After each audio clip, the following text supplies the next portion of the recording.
നമ്മുടെ മൂന്നാറിന്റെ കുന്നുകൾക്കിടയിൽ മറഞ്ഞിരിക്കുന്ന ഒരു പഴയ കാലമുണ്ട്. ചായയുടെ മണവും അതുപോലെ തന്നെ കുന്നുകൾക്ക് പിന്നിൽ നൂറുകണക്കിന് തൊഴിലാളികളുടെ വിയർപ്പിന്റെ കഥയും പറയുന്ന ഒരു കാലം.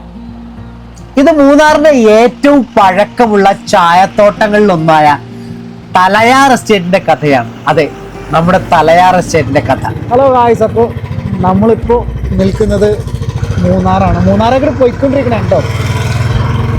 നമ്മൾ രാജാക്കാട് വഴി ആണ് വന്നത്.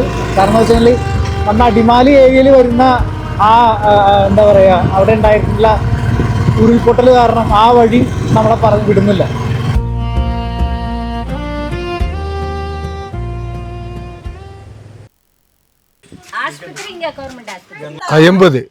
എൺപത് വർഷമായിട്ട് 80 പയ്യങ്ക ഇപ്പൊ 20 ആഴ്ച 100 ആഴ്ച 100 വർഷമായി ഇവിടെ. ഹലോ ഗായ്സ്, അപ്പോൾ എല്ലാവർക്കും സ്കെച്ച് ആൻഡ് ട്രാവലിലേക്ക് സ്വാഗതം. അപ്പോൾ നമ്മളിപ്പോൾ നിൽക്കുന്നത് തലയാർ എസ്റ്റേറ്റിലാണ്, തലയാർ ഡിവിഷനിൽ. അവിടുത്തെ കുറേ കാഴ്ചകളും അവിടുത്തെ ലയത്തിൻ്റെ താമസ സൗകര്യങ്ങളും കുറേ വിശേഷങ്ങളൊക്കെ ആയിട്ട് നമുക്ക് പോവാം. അതിന് എന്നെ കണ്ടപ്പോൾ കുറച്ചേക്കണേ കേട്ടോ. തലയാർ എസ്റ്റേറ്റിലോട്ട് വരുമ്പോൾ ആ വഴിയിൽ കയറി വരുന്ന പാതയിൽ തന്നെ കാവൽക്കാരായ 2 ക്ഷേത്രങ്ങൾ നമുക്ക് കാണാം. മാരിയമ്മൻ കോവിലാണ് എന്ന് ഞാൻ പ്രതീക്ഷിക്കുന്നു. 2 കുഞ്ഞു കോവിലുകളുണ്ട്. ഈ കോവിലും പുറകിൽ നിൽക്കുന്ന വലിയ നമ്മുടെ മലനിരകളും കാണാൻ വേണ്ടി ഒരു പ്രത്യേക ഭംഗി തന്നെയാണ് കേട്ടോ. പുതിയ ക്ഷേത്രമാണെന്ന് തോന്നുന്നു. ബിൽഡിങ്ങുകളെല്ലാം അധികം വർഷം പഴക്കമൊന്നുമില്ല. CCTV ക്യാമറ ഉണ്ട്, എല്ലാം ഉണ്ട്. ഈ ക്ഷേത്രങ്ങളൊക്കെ പണിയുമ്പോൾ ക്ഷേത്രത്തിൻ്റെ ഫ്രണ്ടിലടിക്കുന്ന ആ ഒരു ഇനാമൽ പെയിൻറ് അല്ലെങ്കിൽ എമൽഷൻ കളേഴ്സ് അത് ഒഴിവാക്കിയിരുന്നെങ്കിൽ എനിക്ക് പലപ്പോഴും തോന്നിയിട്ടുണ്ട്. ആ കരിങ്കല്ലിൽ കൊത്തി നിൽക്കുന്ന ടെക്സ്ചറുകളും കരിങ്കല്ലിൻ്റെ ആ ഒരു പരിക്കൻ സ്വഭാവമൊക്കെ ഒരു പ്രത്യേക ഭംഗിയാണ്. പഴമ തോന്നുന്നു. ഇതും ഭംഗി തന്നെയാണ്, പക്ഷേ ഇതിനേക്കാളും കുറച്ചുകൂടി പഴമയും ഭംഗിയും എല്ലാം തോന്നുന്നത് ആ പഴയ ടെക്സ്ചർ, കരിങ്കല്ലിൽ കൊത്തി നിൽക്കുന്ന കരിങ്കൽ പോളിഷ് ചെയ്ത് നിൽക്കുമ്പോഴൊക്കെ.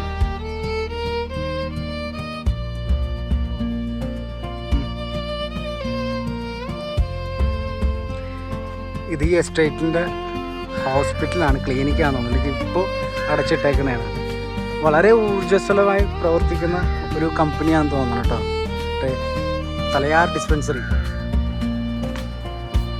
എൻ്റെ ക്യൂരിയോസിറ്റി ഇത്രയായിരുന്നു. 1800കളുടെ അവസാനം ബ്രിട്ടീഷുകാർ പ്ലാന്റേഷൻ നിർമ്മിക്കുന്ന സമയത്ത് അവിടേക്ക് കൊണ്ടുവന്ന തമിഴ് വംശജർ ഇപ്പോൾ ഏത് അവസ്ഥയിലാണ് ജീവിക്കുന്നത്? ഇത്രയും വർഷങ്ങൾക്ക് ശേഷവും തമിഴ് വംശജർ ഏത് രീതിയിലാണ് അവരുടെ ലയങ്ങൾ നിൽക്കുന്നത്? ഇത്രയും വർഷങ്ങളായതിനു ശേഷം എന്തായാലും അവരുടെ ലയങ്ങളെല്ലാം അടിപൊളിയായിരിക്കും എന്ന് ഞാൻ മനസ്സിൽ കരുതുന്നു. പക്ഷെ നമുക്ക് പോയി കാണാം പിന്നെ എങ്ങനെയാണ് അവരുടെ ഇപ്പോഴത്തെ അവസ്ഥയെന്ന്. കയറി ചെന്നപ്പോൾ ആദ്യം കണ്ടത് ഇതാ ഈ നമ്മുടെ റേഷൻ കടയും പിന്നെ അവിടെ ചെറിയൊരു പോസ്റ്റ് ഓഫീസും ഹോസ്പിറ്റലും ഒക്കെയാണ്. അതെല്ലാം താണ്ടി വേണം അവരുടെ ലയത്തിലോട്ട് എത്താൻ വേണ്ടി.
ഞാൻ കണ്ട മുഖങ്ങളിലെല്ലാം എന്തൊക്കെയോ ഒരുപാട് കഥകൾ പറയാനുള്ളത് പോലെ എനിക്ക് തോന്നുന്നു.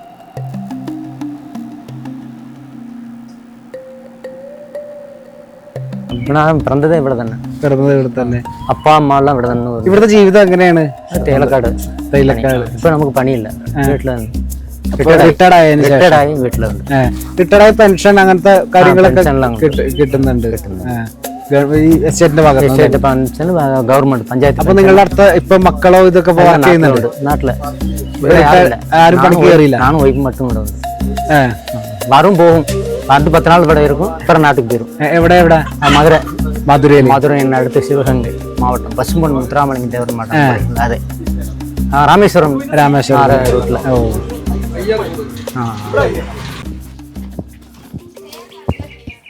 പത്തമ്മയൊക്കെ ഉണ്ട് ഇവിടെ.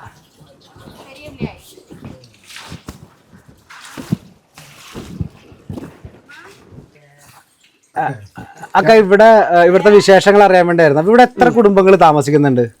ഇതിലിപ്പോ നമുക്ക് 70 കുടുംബത്തിന് മുകളിലാണ്. 150 നാളി മുകളിൽ.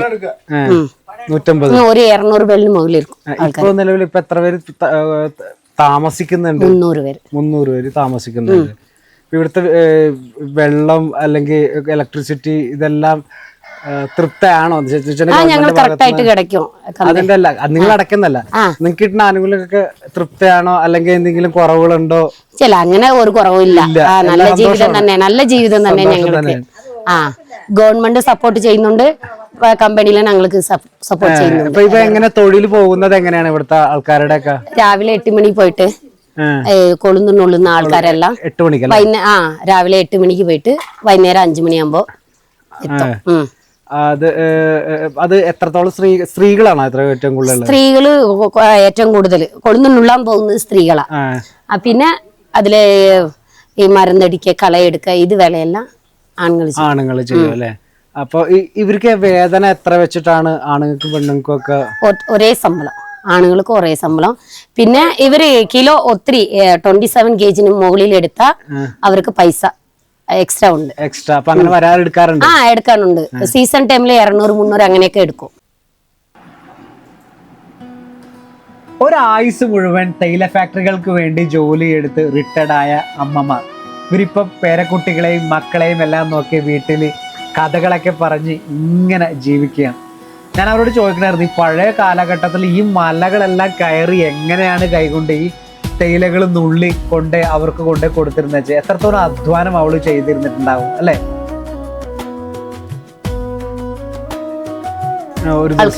ഒരു ദിവസത്തിലെടുക്കും. ഇപ്പൊ മെഷീൻ ഉണ്ടല്ലേ, അത് കാരണം കൊളുന്ന് കൈയിട്ട് നുള്ളുന്നതില്ല. അപ്പൊ മെഷീൻ കൊണ്ട് എടുക്കുമ്പോ കൊറേ എടുക്കും, കൂടുതൽ എടുക്കാൻ പറ്റും.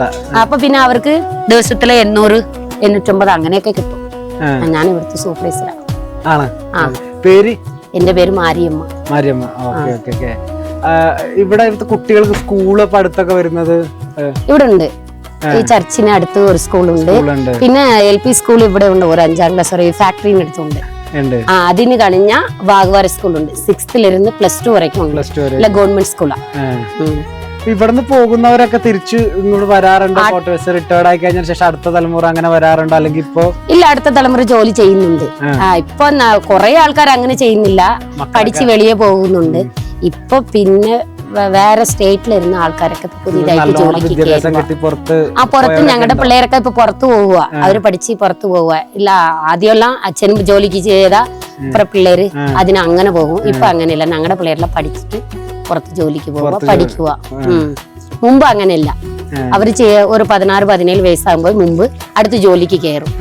അങ്ങനെ ഇവിടുന്ന് ഒരു ആവശ്യത്തിന് പോണെങ്കിൽ തൊട്ടടുത്ത് വരുന്നത് ഹോസ്പിറ്റല് അങ്ങനത്തെ അതൊക്കെ അടുത്ത് തന്നെ? മൂന്നാറ്, മറയൂർ അവിടെ പോകണം. ഇവിടെ കമ്പനി ഹോസ്പിറ്റൽ ഉണ്ട് ഞങ്ങൾക്ക്. ആ ഫെസിലിസ്റ്റ് എല്ലാം ഉണ്ട്. എപ്പോഴും ഇവിടെ ആൾക്കാരുണ്ട്, ഡോക്ടറുണ്ട്, നഴ്സും ഉണ്ട്. നമുക്ക് ഏത് സമയത്ത് പോയാലും അവര് നമുക്ക് ചികിത്സിക്കും. ഈ കമ്പനി എത്ര വർഷത്തെ പഴക്കമുണ്ട്? 100 വർഷத்துக்கு மேல இருக்கும்ல. 100 വർഷത്തിന് മുകളിൽ இருக்கும். എന്റെ മുത്തച്ഛനെല്ലാം ഇവിടെ പണിയെടുത്തതാ. അതിനടുത്ത അച്ഛനും പിന്നെ ഞാനും. ഇപ്പൊ എന്റെ പിള്ളേര് ഇവിടെ അല്ല, പുറത്ത് പഠിക്കും. നിങ്ങൾ ശരിക്കും മലയാളമാണോ തമിഴാണോ? തമിഴാണ്. നിങ്ങൾ അങ്ങനെ സംസാരിക്കണത്? തമിഴ്. എല്ലാരും തമിഴ് ആൾക്കാരാണ്. കൊച്ചിയിലെല്ലാം ഞങ്ങൾക്ക് ഇപ്പൊ പഠിത്തം എഴുതണോ വായിക്കണല്ലേ. അപ്പൊ അത് കാരണം ഞങ്ങൾ പഠിത്തം കൊച്ചിയില് മലയാളം പഠിക്കുക. എന്റെ കൊച്ചെല്ലാം ഇളയത് കൊച്ചി ഇപ്പൊ കോളേജ് കയറി. അവന് നെടുങ്കണ്ടോ നെഹ്റു കോളേജ്. അപ്പൊ കൊച്ചിനെല്ലാം പഠിത്ത മലയാളം. ഞങ്ങൾ പിന്നെ അവര് കുടുംബശ്രീ വിളിക്ക് ഞങ്ങൾക്ക് പഠിക്കുന്ന പിള്ളേർക്ക് മലയാളം പഠിക്കാൻ താല്പര്യം ഉണ്ടെങ്കിൽ അവര് ഗവൺമെന്റ് വഴി പഞ്ചായത്ത് വഴി ഞങ്ങൾക്ക് ഓൺലൈൻ ക്ലാസ് ഒക്കെ ചെയ്തു കൊടുത്തു. ഞങ്ങൾ അങ്ങനെ മലയാളമൊക്കെ പഠിച്ചു വായിക്കാനോ അറിയില്ല. ഇപ്പോഴത്തെ തലമുറക്ക് കുഴപ്പമില്ല. ശരി എന്നാ, ഓക്കെ. പേര് ചോദിക്കാൻ മറന്നുപോയി. മാരിയമ്മ. ഓക്കെ. വളരെ ചെറിയൊരു ഭംഗിയുള്ള കുഞ്ഞ് ഗ്രാമം. ഈ ഗ്രാമത്തിലേക്ക് വരാനുള്ള കാഴ്ച എന്ന് വെച്ചാൽ മറയൂർക്ക് പോണ വഴിക്ക് അതിഭംഗി മുകളിൽ നിന്ന് നോക്കിക്കഴിഞ്ഞാൽ വളരെ മനോഹരമായിട്ടുള്ളൊരു കുഞ്ഞ് ഗ്രാമം കാണാൻ പറ്റും. ചെറിയ അമ്പലങ്ങളും ഇതൊക്കെ എടുക്കണം. ഞങ്ങൾ സത്യം പറഞ്ഞു കഴിഞ്ഞാൽ ഇത് കണ്ടിട്ടുണ്ടായിരുന്നില്ല. അവിടുന്ന് കണ്ട് അത്ഭുതപ്പെട്ട് ഇറങ്ങി കയറിയതാ അല്ല രജീഷേ? അവിടുന്ന് ബൈക്കിന് വന്നപ്പോൾ നമ്മൾ കണ്ടതാ. ഇവിടെ വന്നപ്പോൾ വളരെ സ്നേഹമുള്ള മനുഷ്യരും വളരെ സ്നേഹമുള്ള കുട്ടികളും എല്ലാവരും.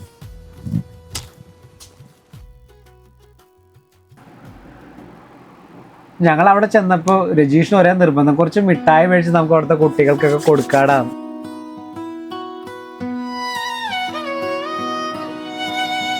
എൻ്റെ ഒരു പൊട്ട ബുദ്ധിയിൽ തോന്നിയൊരു സംശയമുണ്ട്. നമ്മുടെ നാട്ടിലൊക്കെ എറണാകുളത്തൊക്കെ ഈ ബിൽഡിങ്ങുകളും ഫ്ലാറ്റുകളും എല്ലാം കാലപ്പഴക്കം കൂടുന്തോറും അത് കോർപ്പറേഷനും അതേപോലെ തന്നെ കോടതിയൊക്കെ ഇടപെട്ട് അത് പൊളിച്ചു മാറ്റി പുതിയത് പണിയാനുള്ള ഉത്തരവിടും. ഇത് 100 വർഷം പഴക്കമുള്ള ഈ ലയങ്ങള് അതേപടി തന്നെ പഴയ രീതിയിൽ വീഴാറായിട്ട് നിന്നിട്ട് പോലും ഒരു ഗവൺമെന്റും ഒരു സംഘടനകളും ഏറ്റെടുത്ത് പുതിയ ബിൽഡിങ്ങുകൾ പണിയാനോ ഒന്നും നിൽക്കുന്നില്ല. ഇതെന്താണാവെന്ന് എനിക്ക് ഇപ്പോഴും മനസ്സിലാകുന്നില്ല. അത് ഈ തൊഴിലാളികൾ ചെറിയ ശമ്പളം മേടിക്കുന്നത് കൊണ്ടായിരിക്കും, അല്ലെങ്കിൽ താഴേക്കിടയിലുള്ള ആൾക്കാരായതുകൊണ്ടായിരിക്കും, അല്ലെങ്കിൽ തമിഴ് വംശജരായതുകൊണ്ടാണോ? എന്തായാലും ഒരു വലിയൊരു അപകടം സംഭവിച്ചതിന് ശേഷം നമ്മളതിന് മുൻകരുതലെടുത്തിട്ട് കാര്യമില്ല. ഈ ബാത്റൂമുകളും ഈ വീടുകളും എല്ലാം അവർ യൂസ് ചെയ്യണതാണ്. ഇടതുപക്ഷ പ്രസ്ഥാനങ്ങളെല്ലാം ശരിക്കും നല്ല രീതിയിൽ ഇവരുടെ പുരോഗമനത്തിന് വേണ്ടിയെല്ലാം മുൻകൈ എടുത്തിട്ടുണ്ട്. പക്ഷെ ഈ സമയങ്ങളിലെല്ലാം എനിക്ക് കണ്ടപ്പോൾ ഈ വീടുകളുടെ അവസ്ഥയും അവരുടെ റോഡുകളുടെ അവസ്ഥയൊക്കെ കണ്ടപ്പോൾ എനിക്ക് തോന്നി ഇതൊരു ഗവൺമെന്റ് മുൻകൈ എടുക്കണം. ഇവിടെയൊക്കെ വന്യമൃഗങ്ങളുടെ നല്ല രീതിയിൽ ശല്യം ഉണ്ടെന്ന് പറഞ്ഞു. മൃഗങ്ങളുടെ ശല്യം ഇതൊക്കെ ഉണ്ട്. കടുവയുടെ ആക്രമണം ഉണ്ട്.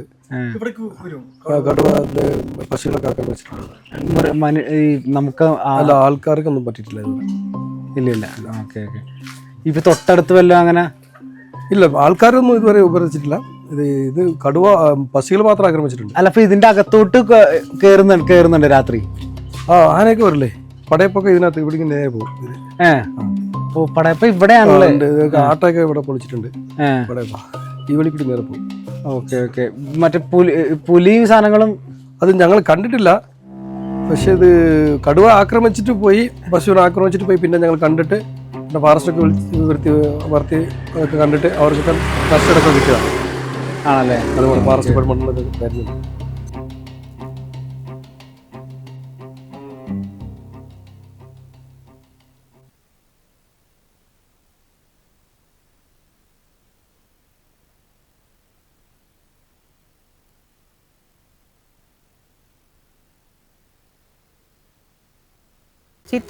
സീതാലക്ഷ്മി.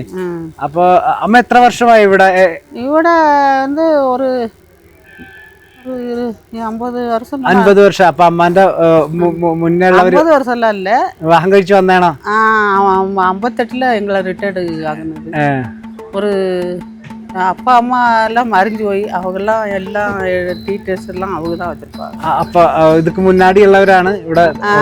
அவங்க வாரிசு தான் இப்போ இருக்கும். നല്ലൊരു ചെറിയ അരുവി നമുക്ക് ഇവിടെ കാണാട്ടോ. സൂക്ഷിച്ചിറങ്ങില്ലെങ്കിൽ എന്റെ കാല് പോകും.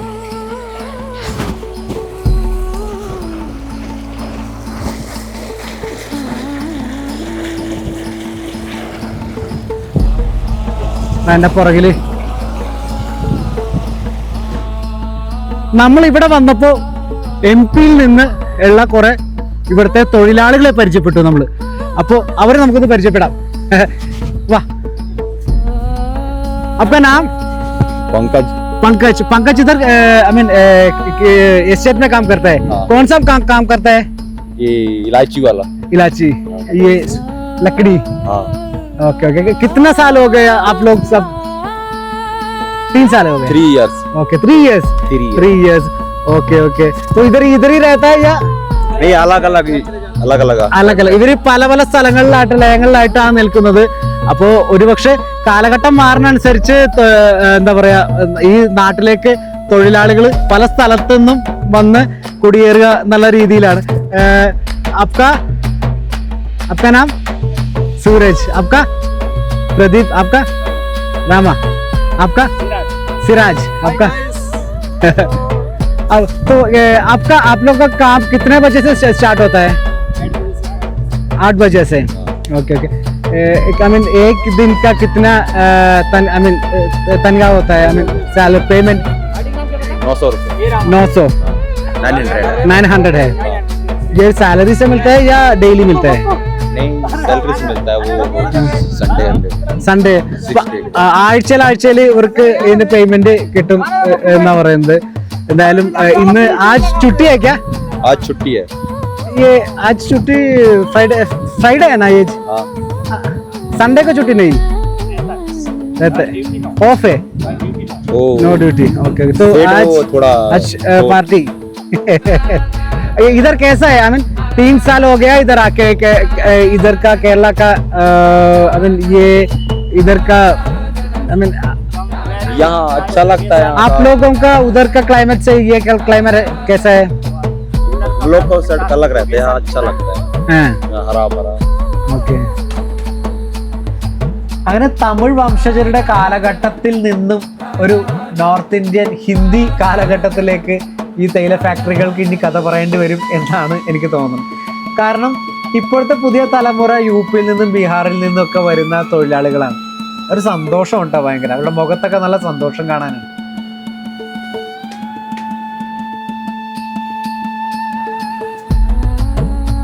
അവിടെ ചെന്നപ്പോൾ ഉണ്ടായ 1-2 കഥകൾ ഞാൻ പറയാട്ടോ.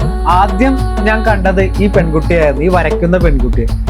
അപ്പൊ ഈ പെൺകുട്ടിയെ ഒരു വീഡിയോ എടുക്കാൻ വേണ്ടി ചെന്നപ്പോ ചിരിക്കുന്നില്ല, നോക്കി നിൽക്കുന്നുണ്ട് പുറത്തോട്ട്, മുഖത്തൊരു വിഷമ ഭാവവും ഉണ്ട്. എങ്ങനെ ചോദിക്കും ഒരു വീഡിയോ എടുത്തോട്ടെ എന്ന്? അതും ഞാൻ കുറച്ച് ഇൻട്രോവേർട്ട് ആയതുകൊണ്ടാകെ എനിക്ക് ചോദിക്കാൻ ഒരു മടിയും ഉണ്ടായിരുന്നു. അങ്ങനെ ഞാൻ ധൈര്യം സംഭരിച്ച് വന്നിട്ട് ചോദിച്ചു, ഒരു വീഡിയോ എടുത്തോട്ടെ എന്ന് ചോദിച്ചു. ചിരിക്കാത്ത മുഖത്തോടു കൂടി എന്നോട് പറഞ്ഞു ആ വീഡിയോ എടുത്തോന്ന് പറഞ്ഞു. അങ്ങനെ എനിക്ക് കുറെ നേരം പോസ് ചെയ്ത് തന്നു വീഡിയോ എടുക്കാൻ വേണ്ടി. എനിക്ക് ആ ഡോറിന്റെ കളറും ഇന്റീരിയറും ഒക്കെ കൂടി കണ്ടു കഴിഞ്ഞപ്പോൾ ഭയങ്കര ഒരു ഫ്രെയിമിന്റെ അകത്ത് നിൽക്കുന്ന ഒരു പ്രത്യേക ഫീല് എനിക്ക് കിട്ടി. ഭയങ്കര നല്ല ഭംഗിയുള്ള ഒരു ലൈറ്റിംഗ് ഒക്കെ ആയിട്ട്. അപ്പൊ അങ്ങനെ ഞാൻ വീഡിയോ എടുത്തതിന് ശേഷം ഈ പെൺകുട്ടി പറഞ്ഞു എന്റെ കുട്ടിയുടെ കൂടി ഫോട്ടോ എടുക്കുമെന്ന് ചോദിച്ചു. ഫോട്ടോ എന്നാണ് അവർ പറഞ്ഞത്. ഞാൻ ഫോട്ടോ എടുക്കാമെന്ന് പറഞ്ഞാൽ ആ കുട്ടിയെ കൊണ്ടുവന്ന് അവിടെ കൊണ്ടുവന്ന് നിർത്തി ഞാൻ ആ കുട്ടിയുടെയും വീഡിയോ എടുത്ത് ഇറങ്ങി. ഈ സീക്വൻസ് ഒക്കെ നിങ്ങൾക്ക് സ്റ്റാർട്ടിങ്ങിൽ കണ്ട മനസ്സിലാവട്ടെ. ഈ ആ സീക്വൻസ് ഞാൻ സ്റ്റാർട്ടിങ്ങിൽ ഇട്ടിട്ടുണ്ട്. ഞാൻ ചെല്ലുകയും വീഡിയോ എടുക്കാൻ ചോദിക്കുകയൊക്കെ ചെയ്യുന്നു. അത് നിങ്ങൾക്ക് ഒന്ന് മുന്നോട്ട് പോയി കഴിഞ്ഞാൽ മനസ്സിലാവും. അതുപോലെ വേറൊരു കഥ ഉണ്ടായത് എങ്ങനെയാന്ന് വെച്ച് കഴിഞ്ഞാൽ, ഒരമ്മ, ഒരു നല്ലൊരു പ്രായമുള്ള ഒരു അമ്മയാണ്, ഒരു 10, 60, 65, 70 വയസ്സുള്ള ഒരു അമ്മയാണ്. ഈ അമ്മ ഞങ്ങളുടെ അടുത്ത് വന്ന് പല രീതിയിൽ ഇങ്ങനെ വന്ന് നിൽക്കുന്നത്. അപ്പൊ ഒരു കയ്യും കാലും അമ്മയുടെ സ്ട്രോക്ക് വന്നിട്ടാന്ന് തോന്നുന്നു, തളർന്നിട്ടുണ്ട്. അപ്പൊ ഇങ്ങനെ വന്ന് രജീഷിന്റെ അടുത്ത് ഇങ്ങനെ വന്ന് നിൽക്കുന്നുണ്ട്. അപ്പൊ ഒന്ന് ഞാൻ എന്തിനാണ് അവർ ഞങ്ങളുടെ അടുത്ത് വന്ന് നിൽക്കണം, ഞാൻ ഇതിനു മുന്നേ അവരോട് വീഡിയോ എടുത്തോട്ടെ എന്ന് ചോദിച്ചപ്പോൾ അവരോട് വീഡിയോ എടുക്കണ്ടെന്ന് പറഞ്ഞു. ഞാൻ രജീഷിനോട് ചോദിച്ചാൽ വീഡിയോ എടുക്കണ്ടെന്ന് പറഞ്ഞു. എന്താണാവോ വന്ന് നിൽക്കേണ്ടതെന്ന് എനിക്ക് മനസ്സിലായില്ല. അങ്ങനെ അമ്മ പെട്ടെന്ന് കരയാൻ തുടങ്ങി. കരയാന്ന് വെച്ചാൽ കണ്ണൊക്കെ നിറയാൻ തുടങ്ങി. എന്ന് വെച്ച് കഴിഞ്ഞാല് എനിക്കിങ്ങനെ സ്ട്രോക്ക് വന്നതാണ് എന്നുള്ള രീതിയിൽ. അപ്പൊ മക്കൾ ഇവിടെ ഉണ്ടെങ്കിലും പുള്ളിക്കാരത്തിന് ആ ഒരു കാല സമയത്ത് ആ തേയില ഫാക്ടറിക്കൊക്കെ വേണ്ടി ജോലി ചെയ്തിരുന്ന വെച്ചാൽ ഇപ്പൊ ജോലിക്ക് പോകാൻ പറ്റാത്തതിൻ്റെയൊക്കെ വിഷമമാകാം. പെട്ടെന്ന് ഞങ്ങളോട് കണ്ടപ്പോ ഇങ്ങനെ പങ്കുവെച്ചു. അപ്പൊ ഞങ്ങളും പറഞ്ഞു അതൊക്കെ മാറും, സ്ട്രോക്കല്ലേ, തിരിച്ച് പഴയ പോലെ ഉഷാറായിട്ട് വരും നല്ല രീതിയിൽ. അങ്ങനെ ചോദിച്ച് കുറച്ചു നേരം കഴിഞ്ഞപ്പോൾ ഞങ്ങളോട് അമ്മ എന്തെങ്കിലും പൈസ ഉണ്ടെങ്കിൽ തരുമെന്ന് ചോദിച്ചു. ഞങ്ങളുടെ ഒരു അവസ്ഥ വെച്ച് ഞങ്ങൾ ആ സമയത്ത് കയ്യിൽ ലിക്വിഡ് ക്യാഷ് ഉണ്ടായില്ല, കാരണം നമ്മൾ ഗൂഗിൾ പേ ആണല്ലോ. അങ്ങനെ എനിക്ക് പൈസ കൊടുക്കാനും പറ്റിയില്ല. അങ്ങനെ ഒരു വലിയൊരു വിഷമം അവിടെ ചെന്നപ്പോൾ എനിക്കുണ്ടായി. കാരണം അവിടെ നിന്ന് ATM ഒക്കെ പോകണമെന്നുണ്ടെങ്കിൽ നല്ല ദൂരെ പോകണമായിരുന്നു. കയ്യിലുണ്ടായിരുന്നത് വളരെ ചെറിയ പൈസ ആയിരുന്നു. എന്തായാലും അമ്മക്ക് നല്ലത് പറട്ടെ. ഇനി ഒരിക്കൽ അവിടെ പോവുകയാണെന്നുണ്ടെങ്കിൽ അമ്മയെ കണ്ട് എന്തെങ്കിലും കൊടുക്കണം. അതെൻ്റെ ഒരു ആഗ്രഹമാണ്. ഇനി പോകുമെന്നറിയില്ല, അപ്പോൾ എല്ലാവരും സബ്സ്ക്രൈബ് ചെയ്യുക, കമൻറ്റ് ചെയ്യുക, അതേപോലെ തന്നെ അഭിപ്രായങ്ങൾ രേഖപ്പെടുത്തുക. Thank you.